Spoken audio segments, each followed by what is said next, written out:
नमस्कार दोस्तों, मैं सुनील छैला बिहारी आपको प्रणाम करता हूं। तत्पश्चात पिछले दिनों की जो एक घटना है उस पर मैं आपको दोबारा लेके जाना चाहता हूं।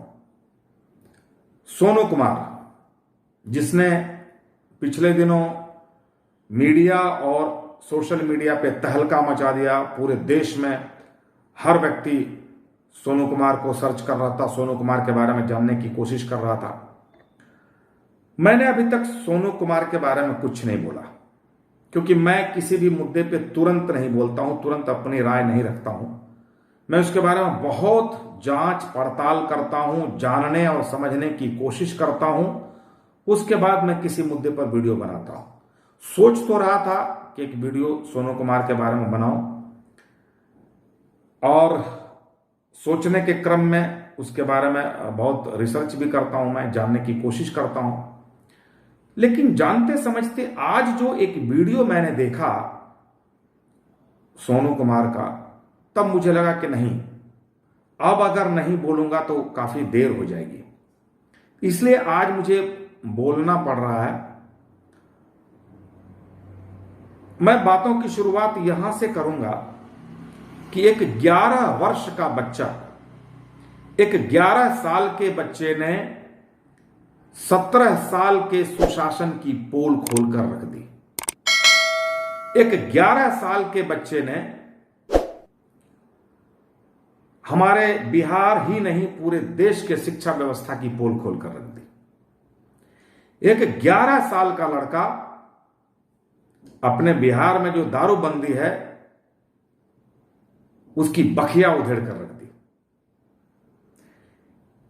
और इतना ही नहीं, ये एक 11 साल का बच्चा जब उससे कोई मीडिया वाला एक सवाल पूछता है और उस सवाल के जवाब में वो कहता है कि मैं आईएएस नहीं बनना चाहता हूं, मैं आईएएस बनना चाहता हूं। आईएएस का मतलब दूसरा होता है, आईएएस का मतलब दूसरा होता है। तो आप समझिए कि मीडिया को वो प्रोनाउंसिएशन सिखला रहा, उच्चारण सिखला रहा है, और मीडिया को यह बता रहा है कि आप उच्चारण में गलती करते हैं, आपको उच्चारण नहीं आती है। इस पर किसी का ध्यान नहीं गया होगा, क्योंकि वो छोटा बच्चा है, उसकी बातों को हर व्यक्ति वो अलग अंदाज में लेते हैं। बच्चा है। लेकिन मैंने कहा ना कि मेरी निगाहें कुछ और ही ढूंढती है। और उसने कह दिया जोश में कि बिहार के टीचर को कुछ नहीं आता, हमारे टीचर को कुछ नहीं आता है, उस टीचर की नौकरी कैसे हुई। उसने यह बता दिया कि एक तो बिहार में किसी टीचर को कुछ आता नहीं है और उसकी नौकरी हो जाती है। तो भ्रष्टाचार की पोल खोल कर रख दी उसने कि बिहार में किस तरह का भ्रष्टाचार है, कैसे कैसे टीचर की बहाली होती है।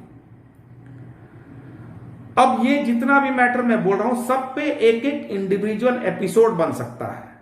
जैसे सुशासन की पोल खोलना, जैसे शिक्षा व्यवस्था की पोल खोलना, जैसे मीडिया वाले को प्रोनाउंसिएशन सिखलाना, जैसे कि दारू बंदी जो है उसकी धज्जी कैसे बिहार में उड़ाई जा रही है। इस पे सब पे एक एक इंडिविजुअल एपिसोड बन सकता है। और मैं ऐसे ही सोच रहा था कि इस पे सभी पे एक एक एपिसोड बनाऊं, क्योंकि मैंने कहा कि मैं बड़ी गहराई से किसी भी बात को सुनता और देखता हूं, और जब मुझे वीडियो बनाना होता तो खास करके।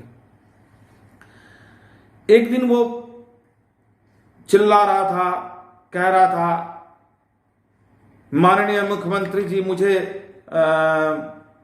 शिक्षा से पहले अब मुझे सुरक्षा की आवश्यकता है। अब देखिए, ये भी मीडिया वालों पे किस तरह का कटाक्ष है कि अरे भाई, एक बच्चा है, 11 साल का बच्चा है, उसने कुछ ऐसी बात कह दी, क्यों उसके पीछे पड़े हो? उसको ना खाने का समय मिल रहा है, ना सोने का समय मिल रहा है, आपको अपनी टीआरपी की पड़ी है, आपको अपने चैनल की पड़ी है, उसका जीना हराम हो गया। तो मीडिया वाले की पोल खोल रहा है कि मीडिया वाले किस तरह से टीआरपी के पीछे भागते हैं। और आज तो भाई हद ही हो गई जब मैंने देखा कि उससे एक मीडिया वाला इस तरह का उटपटांग सवाल पूछ रहे हैं। उस मीडिया वाले पे मैं देख रहा हूं, उस मीडिया वाले का कारनामा। जब आयांश का मुद्दा आया था तो हम लोग बहुत खुश थे। खुश इसलिए थे कि मुझे ऐसा लगता था कि 16 करोड़ का इंतजाम भी लोग क्राउड फंडिंग से कर सकता है, यानी कि चंदा मांग के कर सकता है। ये बिहार के लिए कितने गौरव की बात है। और अगर 16 करोड़ का इंतजाम बिहार में क्राउड फंडिंग या भिक्षा मांग के या चंदा दे के अगर किया जा सकता है, इसका मतलब बिहार में अब कोई भी व्यक्ति बीमारी की वजह से नहीं मरेगा। लेकिन इस पूरे अभियान का सत्यानाश कर दिया एक चैनल ने, जिसका नाम है, उस टाइम था एक्सपोज बिहार और अभी शायद हो गया है एक्सपोज मीडिया। वो एक्सपोज मीडिया का जो पत्रकार है, वो आज मैंने देखा वीडियो कि वो सोनू से ऐसा उटपटांग सवाल पूछ रहा है, इवन हाथापाई की नौबत आ गई। सोनू के परिवार वालों ने बीच बचाव किया। हो सकता है कैमरा ऑफ होने के बाद उसकी धुनाई भी हुई होगी, और अगर धुनाई हुई होगी तो बहुत अच्छा हुआ होगा, क्योंकि मुझे ऐसा लगता है कि उसने जिसे नाम रखा है एक्सपोज बिहार या एक्सपोज इंडिया या एक्सपोज मीडिया, वो एक्सपोज क्या करेगा, वो चीजों को विषयांतर कर देता है। और मैं आज कहना चाहूंगा सोनू के परिवार वाले से, अगर मेरा ये वीडियो आप तक पहुंचे तो चूंकि ये YouTube पर है, इसलिए आप सोनू को प्रताड़ित करने के एवज में आप उसके ऊपर एक केस कर सकते हैं। और मैं कहूंगा कि उसके ऊपर जरूर केस कीजिए, क्योंकि नहीं तो ये मीडिया वाले की वजह से कितने लोग आत्महत्या कर लेंगे। अभी जो मैंने सोनू की स्थिति देखी है, जब वो कह रहा था माननीय मुख्यमंत्री जी मुझे सुरक्षा दिया जाए, उस दिन मुझे लग रहा था कि इस लड़के का लोगों ने जीना हराम कर दिया, खास करके मीडिया वालों ने, सोशल मीडिया वालों ने और यूट्यूबर ने। और आज जो मैंने देखा तो मुझे ऐसा लगता है, और मैं आपको बताना चाहता हूं कि अगर सोनू के साथ कुछ भी हुआ गलत, भगवान न करे उसके साथ कुछ हो, क्योंकि वो अब देश की शान है, बिहार का नाम रोशन करेगा, ऐसा प्रतीत होने लगा है।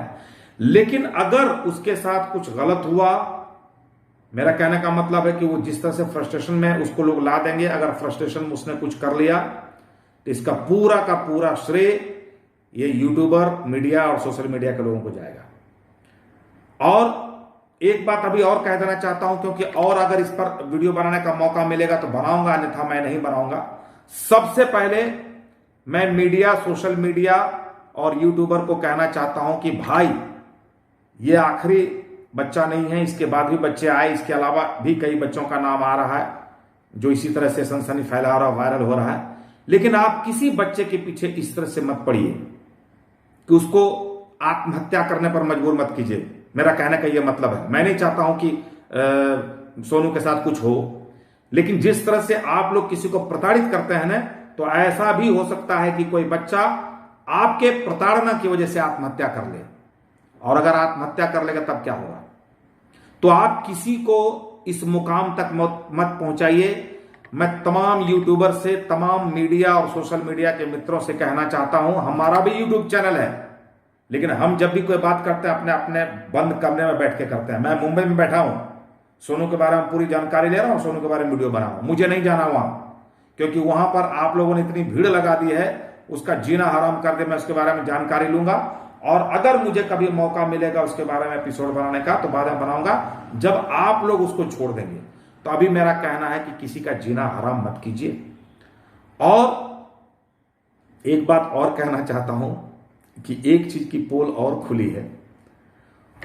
मुख्यमंत्री जी जहां भी जाते हैं क्षेत्र में घूमने, उनसे किसी व्यक्ति को मिलने नहीं दिया जाता है, उनसे सिर्फ उनके कार्यकर्ता मिलते हैं और मीडिया पे उसको हाईलाइट किया जाता है।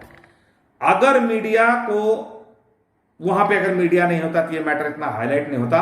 और अगर पुलिस वाले को, मुख्यमंत्री के सुरक्षा गार्ड को ये पता होता कि ये इतना चुटीला सवाल करने वाला, तो उसको कभी नहीं मिलने दिया जाता। एक तो संजोग है कि वो चला गया, उस सबने उसको बच्चे की तरह से लिया और इतनी बात आगे बढ़ गई। लेकिन मैं ये भी जानना चाहता हूं, सबका कमेंट आ रहा, बहुत बहुत धन्यवाद पप्पू यादव जी का कि गए वहां बहुत सारे लोग गए, बहुत बहुत धन्यवाद सुशील मोदी जी का कि आप वहां गए, लेकिन आपने ये कहकर वहां जाने को खुद ही हल्का कर लिया कि मैं कहीं जा रहा था तो मुझे पता चला तो मैं आ गया। ये बात कहने की आवश्यकता नहीं थी, लेकिन खैर छोड़िए, मुद्दा ये नहीं, मुद्दा ये है कि आप गए, वहां मिले, बच्चे का हौसला अफजाई किया, आपने कहा पढ़ाएंगे, ये करेंगे। और जो भी लोग गए, जितने भी लोग गए, उतना नाम लेना संभव नहीं, बहुत लोग गए, सबको बहुत बहुत धन्यवाद। आपने उसका हौसला अफजाई किया। सोनू सूद साहब ने भी फोन पे बातें की और उसको मदद पहुंचाई। जिन जिन लोगों ने मदद पहुंचाई सबको बहुत बहुत धन्यवाद।